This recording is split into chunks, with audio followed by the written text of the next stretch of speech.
আজকে বানালাম আমলকির হজমিগুলি। যে হজমিগুলি আমরা কিন্তু খেতে খুব ভালোবাসি, সেই হজমিগুলি আজকে বানাবো। আমলকি তো বাজারে এখন খুবই উঠেছে, আর কিভাবে বানালাম সেটাই শেয়ার করব বন্ধুরা। খুব ভালো, খুব সহজ পদ্ধতিতেই একবার বানালে দেখবেন বারবার বানাতে ইচ্ছা করবে। দেখুন, আমলকিগুলো আমি অল্পই নিয়েছি, ধুয়ে নিয়েছি ভালো করে।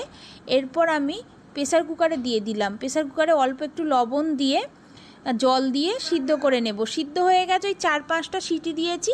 দেখুন পুরোটা মধ্যিখানটা ফেটে গেছে, আর এই দানাগুলো বার করে নিতে হবে। দানাগুলো বার করে নিয়ে এরপর এই যে অংশ বাকিগুলো করে নিচ্ছি, সবগুলো গরম আছে, একটু ঠান্ডা হয়ে গেলে তারপর দানাগুলো বার করে নেবেন। এরপর আমি এগুলোকে মিক্সিতে দেব। মিক্সিতে দিয়ে দিলে কী হবে, পুরো পেস্ট হয়ে যাবে, পুরো মিহি পেস্ট। সেই জন্য মিক্সিতে দিয়ে দিলাম।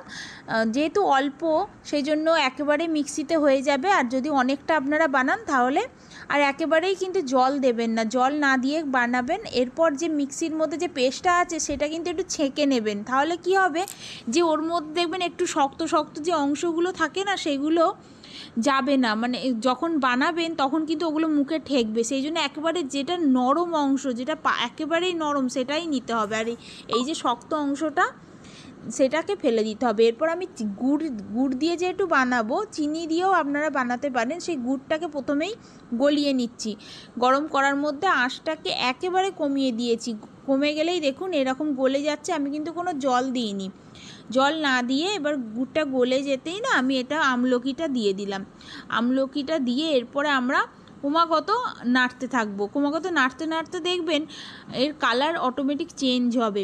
আর আঁচটাকে একেবারেই কমিয়ে দেবেন, আর সব সময় কিন্তু এখানে থাকবেন, না হলে কিন্তু নিচে ধরে যেতে পারে। আর একেবারেই জল দেবেন না, জল না দিয়ে এটা বানাবেন। আর তাড়াতাড়ি হয়ে যায়। অনেকেই ভাববেন হয়তো অনেকটা সময় লাগে, কিন্তু না, সময় বেশি লাগে না। দেখুন আস্তে আস্তে কীরকম জড়িয়ে যাচ্ছেন, আর কালারটা কিন্তু অনেকটাই চেঞ্জ হয়ে গেছে। কিন্তু এরপরে আমাকে কি দিতে হবে, মশলা গুঁড়ো বলতে গেলে এটা হচ্ছে মৌরিকে আমি গুঁড়িয়ে নিয়েছিলাম, সেই মৌরি গুঁড়ো দিয়ে দিলাম। দিয়ে আমি একটু ভালো করে মিশিয়ে দিচ্ছি। মৌরিটা কিন্তু খেতে খুব ভালো লাগে। আর দেখুন এই একটা টেকনিক, যেটা দেখলে বুঝতে পারবেন যে জিনিসটা হয়ে গেছে। এই দেখুন ডালা পাকিয়ে যাচ্ছে না, তাহলে বুঝবেন জিনিসটা কিন্তু পুরো আমার রেডি।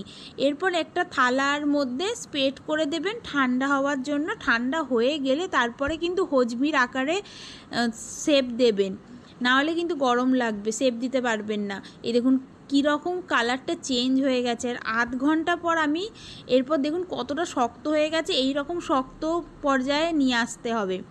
এরকম দিয়ে এরপর আপনি শেপ দিয়ে দিন না, যেরকম শেপ দিতে চাইবেন দেবেন। গোল গোলও দিতে পারেন, আবার যেরকম আমরা ছোটোবেলায় হজমিগুলি খেতাম সেই হজমিগুলির মতো কিন্তু শেপ দিতে পারেন। এরপর ওপরে একটা কোটিং দেওয়ার জন্য আমি ভাবলাম কি দেওয়া যায়, জিরে গুঁড়ো আর তার মধ্যে দিয়ে দিলাম অল্প সামান্য বিট লবণ। দিয়ে ভালো করে মিশিয়ে দেওয়ার পর এর একটা কোটিং থাকে, দেখবেন আমরা দোকানে যখন ছোটোবেলায় হজমিগুলি খেতাম তা এইরকম কোটিং থাকতো। এইরকম কোটিং না দিলে মনে হবে না যে এটা হজমিগুলি।